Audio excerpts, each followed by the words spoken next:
Welcome to This Week in East Brunswick. There were no caps and gowns, but there were plenty of hugs and kisses for graduates of the high school's preschool program this week. Tonight we'll cover that ceremony and will feature information about a variety of upcoming township events, including a week dedicated to honoring participants in Operation Desert Storm. Judith Lebline provides details about this week-long celebration. And you'll hear about the 55th annual Middlesex County Horse Show.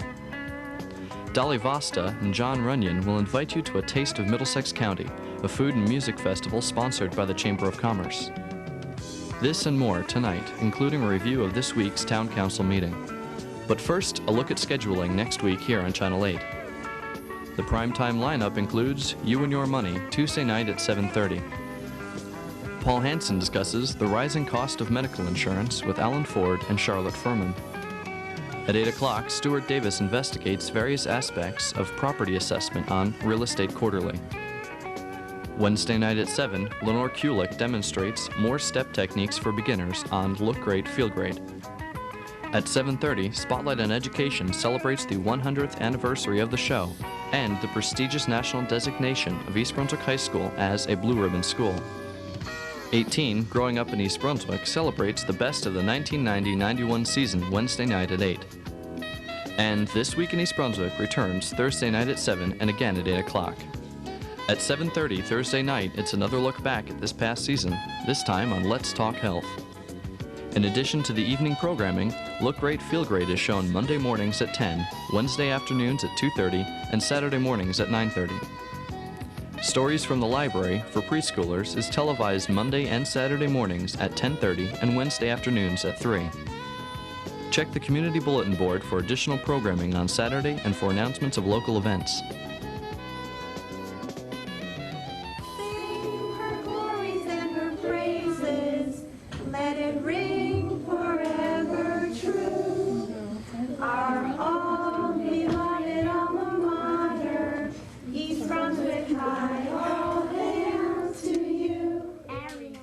Although the high school's class of 1991 won't graduate until June 17th, a few graduation ceremonies have taken place at the high school already. These young 3- and 4-year-olds attended the high school's preschool education class this past year. In a graduation ceremony held last Friday, moms and dads were invited to the school to watch the future class of the year 2005 receive their first diplomas and get a big hug for a job well done.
Adults also celebrated the crossing of a major bridge this week at a ceremony for East Brunswick's 1991 GED graduates. Many of the graduates, who ranged in age from 16 to 53, brought family members to share in the celebration. Terry Luxembourg congratulated the graduates on behalf of the State Department of Education. The other day, President Bush was in Delaware conferring GED diplomas. And he wanted to be here with you tonight to confer them, but he couldn't make it. So he called and he asked if I would come down and extend his best wishes and tell you that he wishes he could be here too, but I'm glad it's me instead. His speech dealt with the importance of the GED diploma and how very valuable it is and how supportive he is of adult education. And I am very pleased to hear that, because in these trying times fiscally in the state and the nation, we really need to hang together and support this very important issue.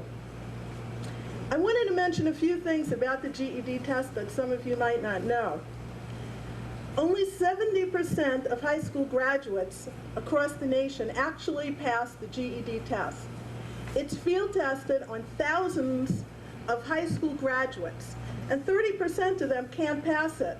And that's how they set the passing scores.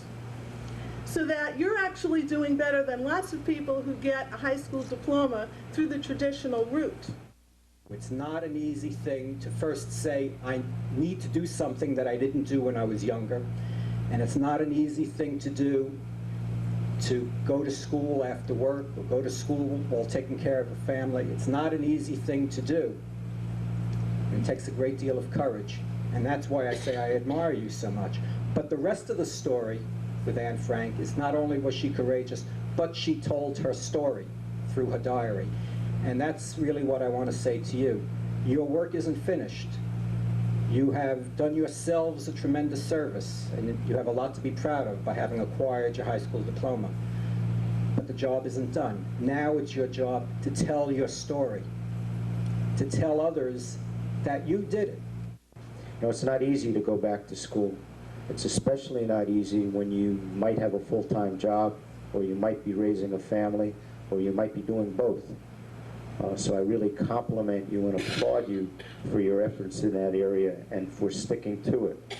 And I'm sure some very, very difficult moments undoubtedly occurred between the time you started working for your high school diploma and up to the point of this evening. However, you did persevere, you have been successful, and as a result, many, many new opportunities will be opening for you. An accomplishment of this magnitude, you know, I really feel is such a source of pride for you personally, and also a source of pride for your families and for your teachers who have worked hard with you.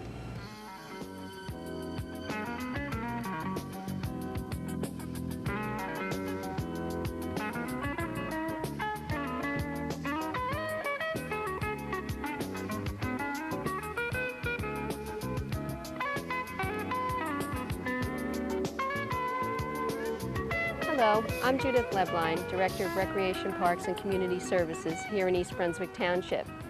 Those of you that watch Channel 8 regularly probably have come to know me as the Parade Lady. So here I am with the wrap-up on the Memorial Day Parade. I'm here today to share with you the contest winners that were involved with this year's parade. And right behind me here is the Mayor's Cup. That's the best overall, and that was awarded to the Bushwhackers Drum and Bugle Corps. Also, for the best band, first place was the Trilby String Band. That was one of those feathered characters down from Philadelphia. The second place was the Crossman Drum and Bugle Corps, who happen to be the current world champs. Third place was the Brummel String Band, also another feather-clad mummers-type band from Philadelphia. For the best float, we have first place the East Brunswick Garden Club. They had a beautiful float, and they also sold some of the flowers after the event. Second place went to Camp Daisy and the Daisy Fair, which was quite a contingent. Also was the third place went to the East Brunswick Department of Aging, where our seniors also did exercise when they reached the reviewing stand. For the marching units, the first place went to the Royal Uniques Drill Team, a beautiful little marching group out of New Brunswick, who premiered their brand new uniforms for the day. Second place was the Raiders of Hudson County, a drum and bugle corps. And third was our own East Brunswick Girl Scouts, who marched some 100 strong in the parade. The best decorated home, once again, were the Heilmans over at 183 Fern Road. They did a great job, and they also had quite a party. The best house party along the route was the Finkel family at 550 Riders Lane. Then we had a very special contest this year, and Channel 8 showed you some of the winners, but it was the best decorated municipal offices. First place went to the municipal court, who actually had a recruiting station there with a mannequin dressed to take your registration for the parade. Second place was the library circulation desk, which had a beautiful exhibit of costumes, uniforms, over many different wars that our country were involved in. Third place was the police investigation unit, downstairs at the Public Safety Building. Fourth place, the clerk's office, and fifth place, the planning office. First place winner gets a lunch brought into the office. I'll tell you, the competition was really very tough. Honorable mentions went to the assessor's office, construction inspection, the library administration, library media services, library reference, library youth services, the mayor's office, police records, and the revenue division. We also used our brand new electronic trivia. What it was on the electronic mail on our computer system. We wanted to see who was paying attention to their electronic mail, so it kind of served two purposes. And the gal that won was Norma Whiteside. And they will all be receiving their prizes this week. The real important reason why I'm here today is to thank all of the volunteer groups that were involved with making the parade such a success. From the Girl Scouts who marched in that very hot weather, to all the municipal officers who took part, to our judges who had a very difficult job in trying to pick the prize winners for the parade. But this was a total township effort that really was quite rewarding to be involved in. Every single facet of the community was there. It was almost like watching East Brunswick on parade because every facet was there. And this thank you goes out to every single person that was involved with the parade, from the veterans organizations to the fraternal groups, and a special thank you to the veterans of Desert Storm who chose to join us and be in that heat all day after months in the desert, and a special thank you to their friends and family who came out to cheer them on. I do have some more news about welcome home type of activities that are going to be taking place very shortly. In response to President George Bush's call for the 4th of July to be the official welcome home for Desert Storm veterans, the township has joined many forces together to have 1 week of celebration called East Brunswick Welcome Home. And from July 1st to July 6th, there will be celebrations throughout the town officially welcoming home the troops. One of the first events that will happen is that the East Brunswick Chamber of Commerce has changed their chamber week from the fall to July 1st through 7th, and will be having welcome home signs in front of each one of their establishments. The Brunswick Square Mall is doing something very special called Operation Home for the Holidays. And during the week of July 1st to 6th, they are actually going to be bringing the holidays back to the mall, not for sales and not for the retail portion of Christmas, but to have the holidays once again for the veterans and their families. In fact, I think Santa will be there for free photos and other kinds of incentives like that for those people that were not with us during the holiday season. The culmination of their Operation Home for the Holidays is going to be a very special Welcome Home concert co-sponsored by the township, featuring the Tim Gillis Band at 3 o'clock in the afternoon.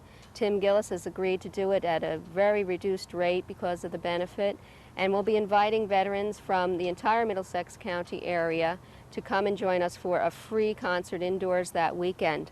Also, the Township Council will be proclaiming it Welcome Home Week and asking all the mayors throughout Middlesex County to join us. And that's a really exciting kind of thing to happen. We also will be sending out invitations to all the local veterans that we can find in the area. I think it's also kind of nice because even though yesterday was the ticker tape parade in New York City, there's still many people that won't yet be home, and it'll be a nice welcome home. And then the big celebration, of course, is the annual 4th of July fireworks on the 4th, beginning at around 7 o'clock at night at the Middlesex County Fairgrounds. The entertainment is the First Class Act, which is a 50s, 60s group, and there'll be vendors there for food, and we expect everyone to get there early. This year's 4th of July fireworks, because of this celebration, were beefed up to include synchronized music, so it'll be really quite a show, and we hope you join us then. You'll be hearing more details about the Welcome Home Week, and we hope that you join us. Thanks again. On Wednesday, June 19th, the 55th Annual Middlesex County Horse Show and County Fair opens at 8 o'clock a.m. The show has grown substantially since its inception in 1936. This year's show will include fine harness horses, Morgans, Arabians, parade horses, hunters, jumpers, and saddle horses competing on 3 separate courses for prizes ranging from ribbons to $10,000 in prize money. In 1976, volunteers from the East Brunswick chapter of Deborah have been volunteering over 1,500 hours each year to run the food concession area. With full breakfasts, lunch and dinner specials, iced tea, lemonade, and hot dogs, and corn on the cob, there is something for everyone. All of the proceeds from the concession area will benefit Deborah Hart and Lung Center located in Browns Mills, New Jersey. Deborah Hospital is supported by over 300 chapters in 10 states and provides medical service to patients regardless of their ability to pay. Come on out for a day of fun and excitement for all ages.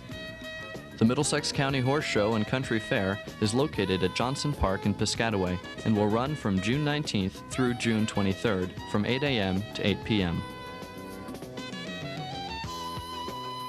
Last month, Township third graders were invited to take a stroll through the historic district of Old Bridge in East Brunswick. Their tour began at the gate of East Brunswick Museum, which was erected in 1860 as the Simpson Methodist Church. The children went inside the building to see the current museum exhibits, including one of early lighting artifacts, and also followed guide Mark Nonestead through the historic district for a walking tour. The historic district is a small, compact community of about 80 public buildings and private residences situated at the southern end of Old Bridge Turnpike in East Brunswick. Some folks in town remember when you could buy a home for $15,000, but Mark recalled the time even longer ago when one could purchase a house for $1,500. In my hand is a 1902 Sears Roebuck catalog. People used to go through these things for shopping back then. They had various types of equipment that you could buy. They had carriages that you could buy for $34. And in 1908, they started selling houses through the Sears and Roebuck catalog. Now, the white house that you see here in front of you is about a Sears and Roebuck catalog house from about 1915. Cost about $1,500 to buy back then. What they would do is they would send these houses down here by train, but they would be in pieces. All you needed was some property, and it was kind of like a jigsaw puzzle or a model, and you would just build this house together as long as you had the property to put it on. The East Brunswick Museum is open Saturdays and Sundays from 1:30 until 4. Arrangements may be made for a guided tour by calling 257-1508. Hi, I'm Dolly Vasta, and I have my very good friend John Runyon, Executive Director of the Chamber of Commerce, with me. And we're going to be talking about a really great event that is coming up the 17th of June, right? Yeah, 17th of June, the Ramada Renaissance Hotel in the Fountain Courtyard. It's going to be called Taste of Middlesex. Oh, it sounds delightful. Listen, what is it all about? I mean, what was the purpose of this? Well, it's to highlight the food of some of the major restaurants and food establishments of Middlesex County, and also to highlight some of the outstanding businesses that are members of the East Brunswick Chamber of Commerce. So you can come there and get a taste of some of the best foods from some of the best places in the county, and some of the most interesting places in the county. And you can also talk with some business people about their businesses and the services they offer. Well, from what I understand, the restaurants really run the gamut from the Armory and Perth Amboy, which is absolutely divine food, to Roy Rogers for the kids. Well, we do. It's exciting in a way, because what we've gotten is a taste of everything. We have everything from the fast food, which a small child might like more than anything else, to the Armory or the Ramada Renaissance Hotel, which is really, they're going to put on an extravaganza. They have a set designer working on their part of it. It's really, that's very, very exciting. But we also have the ethnic food. European Provisions is going to be there with kielbasa, maritas, the Spanish stuff. So no matter what your tastes are, there'll be a restaurant or a food establishment there that'll be served something that you like, and then you can test something that maybe you haven't had so often. If you're Polish, you go with the kielbasa. If you're Mexican, you go with the Mexican, and then you can switch and taste somebody else's food. Right. So it is a taste of the ethnic diversity of our county, but also some of the finest restaurants. Really going to be exciting. And you know something, it's, even though it's done on Monday night, I was thinking about this before we came over here today. You know, you have Saturday and Sunday, and then Monday is such a blah. It's a down day. It's a down day. Yeah. But if you have something really to look forward to. Yep, 4 to 9 p.m. on Monday at the Ramada Renaissance Hall, June 17th. It's going to be, you know, there are lots of things going to be happening there, as well as the food. Live entertainment the whole time, bands playing, and magicians. They're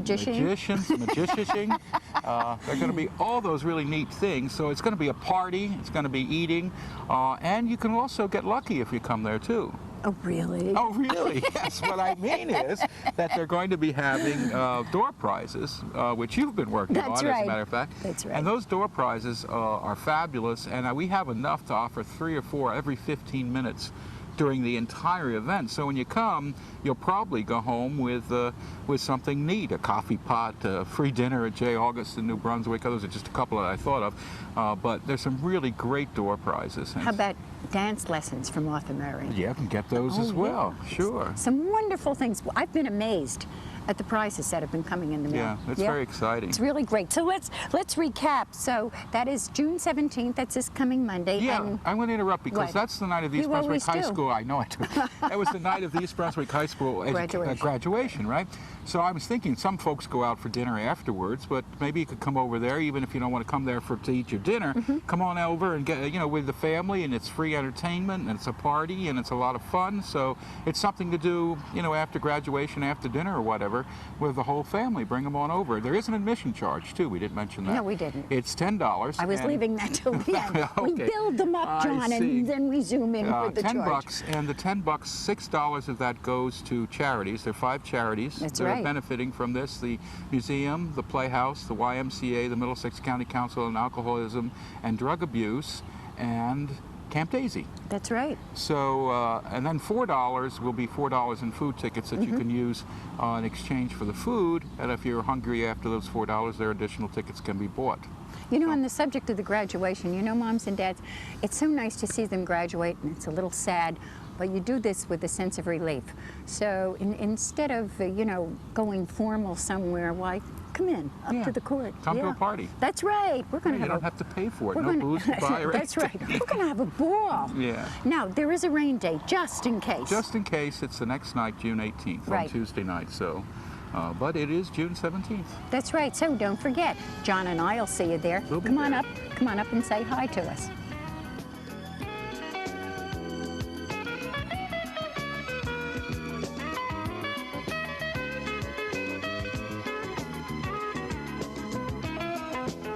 Everybody's talking about the East Brunswick Division of Recreation's trip to Seaside Boardwalk and Waterworks.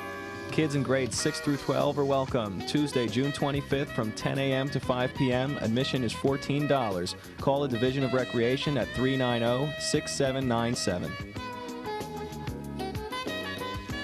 Hi, I'm Dolly Vasta. And I'm Don Gordon. And we're here to give you a Playhouse 22 Arts Update for this month. So, Don, I have a riddle for you. You do? Yes, I do. What is it? Okay. What's better than Shakespeare? Better than Shakespeare? What's better than Shakespeare? Puckamuck. Puck a what? Puckamuck. Oh, come on, Don. I asked you a serious question. What's better than Shakespeare? Well, that's my serious answer. Puckamuck is better than Shakespeare. Why is Puckamuck better than Shakespeare? Because Puckamuck is a musical spoof of Shakespeare, which takes off on Midsummer Night's Dream, plus music. Plus costumes, plus laughing, plus jokes, and dancing, and singing. And it's wonderful, but where's it going to be? Well, at Playhouse 22, of course. When? It opens Friday, June 7th at 8:30. That's opening night, and it's going to play Fridays, Saturdays, and Sundays until June 30th. Oh, that's a good time, yes. And if you'd like to reserve tickets after hearing this conversation, the number to call is 254-3939. That's right. In fact, you always get Don at the box office. He's head of our box office, and he's really a very super person with it. You sell a lot of tickets. Yes, you sell a lot of tickets. Could I give a scoop before I go any further? Yes, you I have a scoop. Dolly always has a scoop. I have a scoop. Oh, I want to hear it. All of you old-timers out there who remember Hello, Dolly, and with Dolly and Don, we have been in so many shows since then, but never together. But Dolly and Dawn are going to be on the boards again this summer for 2 weeks in a summer musical at Playhouse 22. Stay tuned for further information. How's that? Do you remember? You don't know that, huh? That is such it's a scoop to you, too. It's such a good scoop, Don. I don't know anything about it. Well, it opens July 21st. Now, you're going to love it. That's really great. Okay, now let's talk about Puckamuck. Let's talk about Puckamuck. Puckamuck is, as I said, a spoof of A Midsummer's Night's Dream, and that's where the title Puck-a-Muck comes from the character Puck. It's a very contemporary, updated, kind of a bop. It's a pop musical. It's an adult musical. I don't know what that means, but it's an adult musical. Oh, that's good. And we have some wonderful people performing in it and directing it. Kenny Wagner is the director of it. She is. She's great. She's wonderful. We performed together in Cabaret, and she was in Hair, if you remember. In the same show, Angela Dole is producing it and is one of the stars of it. Angela has been in Kiss Me Kate and in Dames at Sea and so many shows at Playhouse 22. She has. We have Paul Leporino, he died beautifully in Something's Afoot 2 seasons ago. He's still coming back. No, he's not going to die on stage, though, not this time, not at all. Good. Paul Mantuano, who, let's see, he was one of the very funny men in Kiss Me Kate last season. And if I can remember, Lee Berman is in it. She was in Hair and is even funnier. So it's a great young cast. A young cast of, but seasoned, very seasoned, very talented people, as you will all see.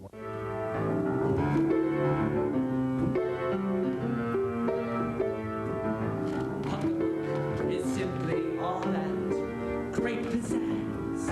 You make around relationships to create jazz.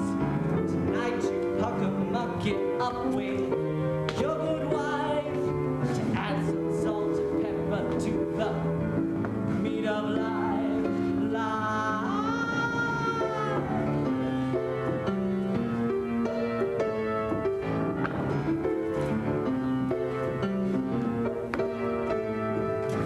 And what about the jealousy you stir up when you wanna make a lukewarm love life cook again? Friends, they pucker muck it up on telephones. They gossip, and if that don't work, they just look at bones. Bones. You humans are a trick and a habit's true. A pucker mucking storm, you're very really brew. Then you want to bitch and moan about it too.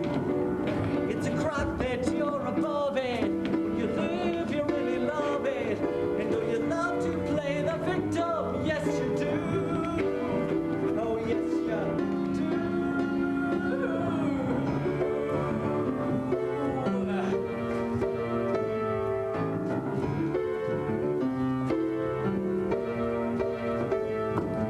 Hey, I'm the con of all the conners.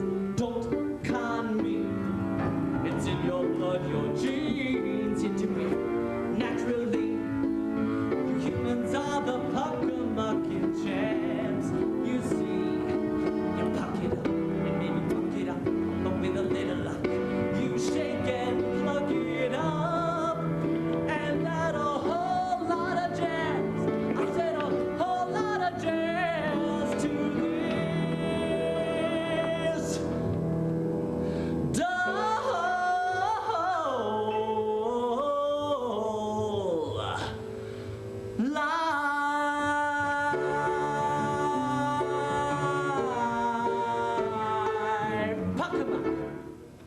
Okay, so all of you out there, don't forget Playhouse 22. It opens this Friday night. In fact, you know, it's a great weekend deal. You know, you swim on Saturday afternoon. The weather's going to be great again. Yes. Come up to the Playhouse Saturday night, and it's a Sunday afternoon matinee at 3 o'clock. At 3 o'clock. So don't miss it. We'll be there. We'll see you. Say hi. Don't go away. We'll see you again next month. Take care. At Monday night's Township Council meeting, the council approved acquisition of property easements in the amount of $14,000 for the construction of safety risers around 5 detention basins in town.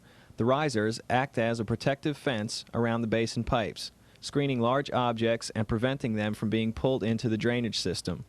2 safety risers are planned for the Briar Ridge development, 2 for Colonial Oaks Village, and 1 for Lexington Village. That's all for this week, and thanks for watching.